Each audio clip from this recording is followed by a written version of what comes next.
দেব শুভশ্রীর comeback নিয়ে প্রত্যেকটা দর্শকের মধ্যে কিন্তু একটা আলাদা লেভেলের এক্সাইটেডমেন্ট ছিল এবং বহু দর্শক ছিল যারা দেব শুভশ্রীকে একবার একসাথে দেখার জন্য অধীর আগ্রহে বসেছিল এবং শেষমেশ তাদের সেই ইচ্ছাটা কিন্তু পূরণও হয়েছে।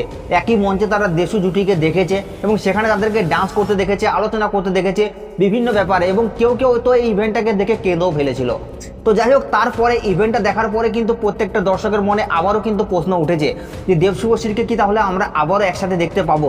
তবে আমার মনে হয় এই বিষয়টা কোথাও গিয়ে আবারও কিন্তু পরিষ্কার হয়ে গেল, কারণ আজকে আপনারা প্রত্যেকে জানেন দেব শুভশ্রী বড়মার মন্দিরে পুজো দিতে গিয়েছিল এবং same to same matching dress, Lal dress পরে গিয়েছিল, লাল শাড়ি এবং লাল পাঞ্জাবি। তো ড্রেসও কিন্তু অনেক ম্যাচিং আছে এবং তাদের